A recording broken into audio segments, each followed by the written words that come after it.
ඔයා ජීවිතේ හුඟාක්ම විශ්වාස කරලා ආදරය කරපු කෙනා.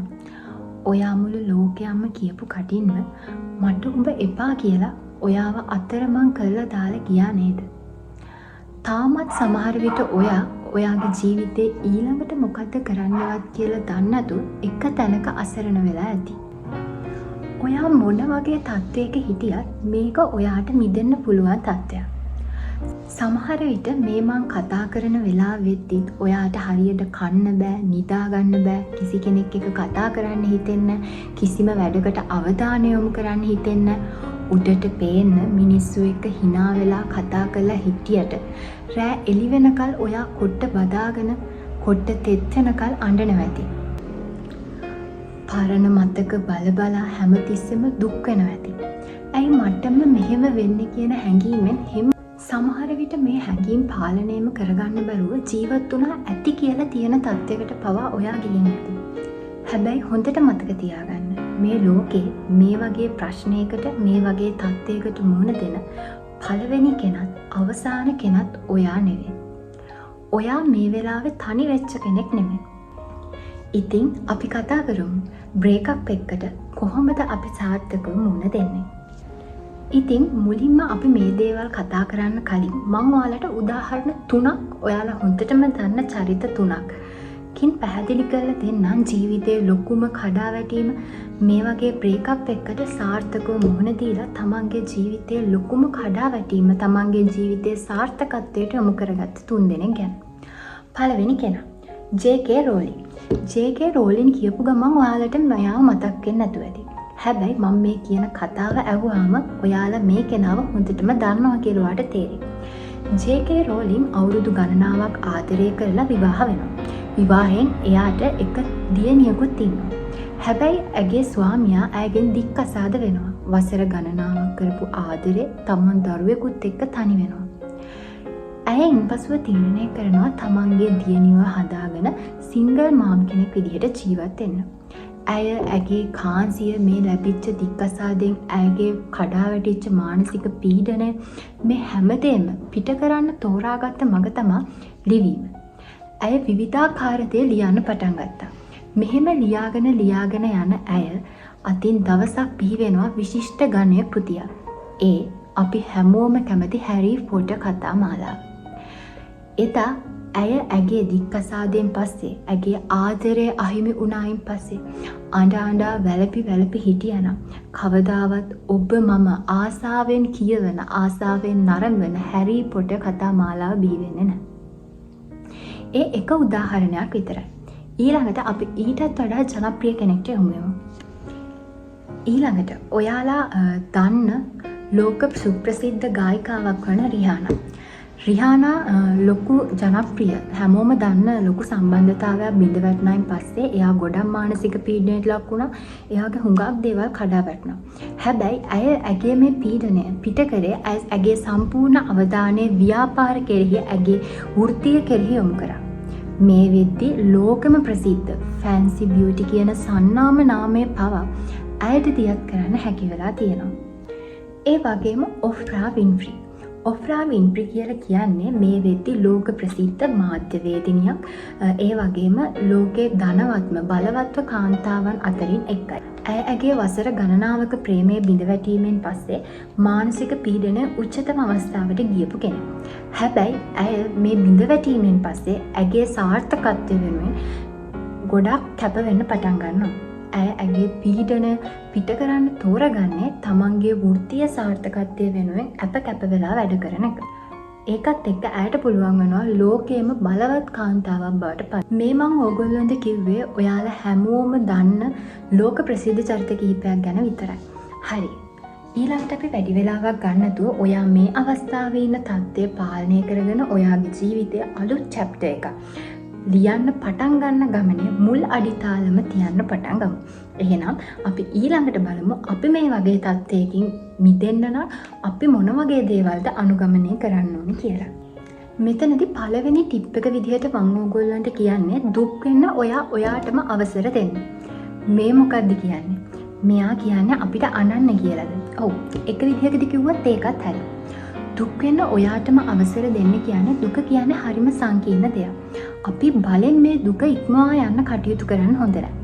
ඔයාට හයියෙන් කෑ ගහලා අඬන්න හිතෙනවා නම් දුක පිට කරගන්න තියෙන හොඳම ක්‍රමය ඔයා අඬන එක කියලා හිතෙනවා නම් ඔයා අඬන්න.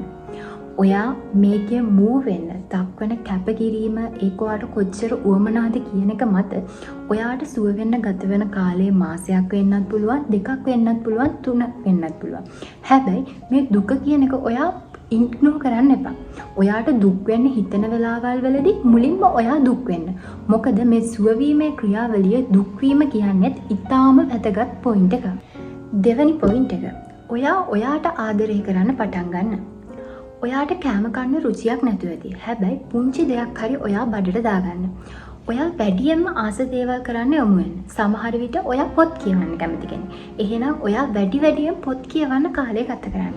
ඔයා කැමති shopping කරන්න. එහෙනම් ඔයා ඔයාගේ අතේ තියෙන ගානට පුළුවන් විදිහට shopping කරන්න. ඔයා කැමති රස කෑමක් කන්න. එහෙනම් ඔයා යාළුවොත් එක්ක හරි එහෙම කට්ටියත් එක්ක නැත්තම් තනියම හරි ගිහිලා ඔයා ආස දේවල් කන්න. මේක මේ වෙලාවේ ඔයා පෙනෙන ආතති තත්ත්වයේ මගහැරවා ගන්න ලොකු උපකාරයක් වෙන්න පුළුවන්. මෙතනදී මේ දේවල් ඔයාට කරන්න ඕනි කියලා හිතුණත් ඔයාට කරන්න බැරි තරම් කම්මැලිකමක් මේ දේවල් කරන්න කිසි කැමැත්තක් නැති වෙන්න පුළුවන්. ඔයා දන්නවා මේ දේවල් කරන්න ඕනි කියලා. මේවා ඔයාට උපකාර වෙයි කියලා. හැබැයි ඔයාට මේ දේවල් කරන්න හිතෙන්න.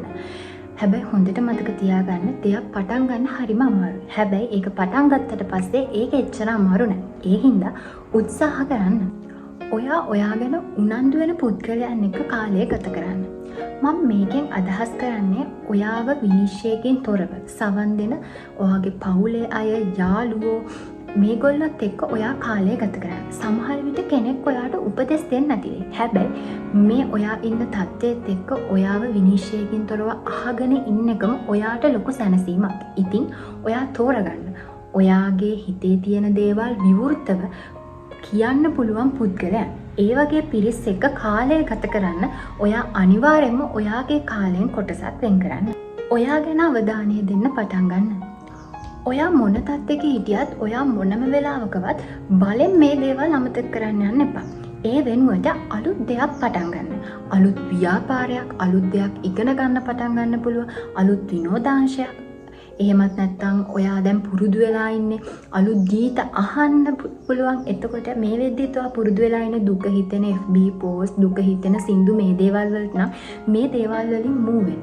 අහපු ගමන් ලස්සනට උඩ පැනලා නටන්න හිතෙන මේ වගේ දෙයක් අහන්න පටන් ගන්න. ඔයාගේ හිතට ලොකු මානසික සහනයක් මේ දේවල් වලින් ලබා ගන්න. සාන්ත මම ඔයාලට කියන්න යන වැදගත්ම පොයින්ට් එක තමයි ඔයා සුව වෙනවා කියන එක මතක තියාගන්න, විශ්වාස කරන්න. මේ ලෝකේ කිසිම දෙයක් සදාකාලික නැහැ. හැම දෙම తాවකාලිකයි. ඉතින් ඔයාට අද ඔය දැනෙන දුක తాවකාලිකයි. මම මේ කියන දේ ඔයාට හිතෙන්න පුළුවන් මේක ඔයාගේ පළවෙනි එක්ස්පීරියන්ස් එක නම් සමහර විට ඔයා අවුරුදු ගාණක් බලාපොරොත්තු වෙතියන් ඉඳලා ඔයාගේ අපේක්ෂා නැති වෙච්ච එකෙන් ඇති වෙච්ච එක නම් නෑ මට මේක කවදාවත් අමතක කරන්න බැරි වෙයි හැමදාම මට දුකින් ඉන්න වෙයි කියලා. නෑ. අනිවාර්යෙන්ම මේක කාලෙත් එක්ක සුව වෙනවා. හොඳට මතක තියාගන්න අපි ජීවිතේ ඔබේ දෙමාපියන්ගේ මරණයට පවා මුහුණ දෙනවා. ඒ වෙලාවේ අපි හැමෝටම දරා ගන්න බැරි දුකක් ඇති වෙනවා. හැබැයි මේ දුක කාලෙන් කාලයට අඩු වෙනවා. මං කියන්නේ බොරු නම් මල ගෙදර දවසේ බිම හැපි අඬන කවුරුත් හිතේ යම්කිසි දුකක් තිබ්බ වුණා 3 මාසේ දානේ දවසට ඒ විදිහට හැසිරෙන්නේ නැහැ. ඒ දේවල් එක්ක බලපට ආදරයක් නැති කෙනෙක් වෙනුවෙන් හඬා වැළපෙන එක ඇත්තටම තේරුමක් නැති දෙයක්. ඉතින් හොඳට මතක තියාගන්න මේ தත්ත්වය සුව වෙනවා. අනිවාර්යෙන්ම ඔයා ඔය ඉන්න දුකින් වැඩි දවසක් යන්න කලින් මූව් වෙනවා. ඉතින් මං හිතනවා මම මේ කියපු පුංචි දේවල් ඔයා ඔයාගේ මොලෙන් හිතන්න. මම කියපු නිසා නෙමෙයි. මේ දේවල් මම හිතනවා ඔයාට උපකාරී වෙයි පොඩ්ඩක් හරි. ඔයා ඔය ඉන්න තත්ත්වයේ මගහැරව ගන්න. ඒ වගේම මම මේ වීඩියෝ එක ඉවර කරන්න කලින් ඔයාලට තව රහසක් කියන්න. ඔයා කෙනෙක් වෙනුවෙන් කොච්චර ආදරය කරත්, කෙනෙක් වෙනුවෙන් කොච්චර කැපකිරීම කරත්, මුළු ලෝකයක් එයා ඔයාට ගැලපෙන්නේ නැහැ කියද්දි දුක් විඳ එයාව කොච්චර ඉවසුවත්, එයා ඔයාගෙන් ඈත් වුණා නම් මුළු ලෝකයක් එක්ක හැපි එයාවම ඕනේ කියලා එයා මැත්තේ නැහුණා. එයා ඔයාගෙන් අයින් වුණා නම් හොඳට මතක තියාගන්න ඒක මේ ස්වභාව ධර්මයේ එක ප්ලෑන් එක. මේ ස්වභාව ධර්මයේ ඇත්තටම ආදරය කරපු අවංකව ආදරය කරපු ඔයා වෙනුවෙන් මේ ස්වභාව ධර්මයට ලස්සන ප්ලෑන් එකක් තියෙනවා. ඔයා ඇත්තටම ආදරය කරපු ඔයා වෙනුවෙන් මේ ස්වභාව ධර්මයට ලස්සන ප්ලෑන් එකක් තියෙනවා. ඒ ප්ලෑන් එකේ එක කොටසක් තමයි ඔයාට නොගැලපෙන එයාව ඔයාගෙන් අයින් කරන එක. මොකද ඔයාට නොපෙනෙන හුඟක් දේවල් මේ විශ්වයට මේ ස්වභාව ධර්මයට පේනවා. ඉතින් අවංකව කෙනෙක් වෙනුවෙන් ආදරය කරපු ඔයාගේ ලස්සන ප්ලෑන් එක ලියන්න ඕන හින්දා එයාව ඔයාගෙන් මේ විශ්වය අයින් කරලා දැම්මා. අද ඔයාට මහා දුකක් දැනේ. හැබැයි විශ්වාස කරන්න දවසක ඔයා ওই සම්බන්ධය නැති වෙච්ච එක ගැන අනිවාර්යයෙන්ම මේ විශ්ව මාතාවට ස්තුති කරයි ඔයා හදවතින් සතුටු වෙයි. එහෙනම් මේ වගේම වීඩියෝ එකකින් ඉක්මනට හම් වෙනකල් මම ගිහින් එන්නම්. පරිස්සමින් සතුටින් ඉන්න.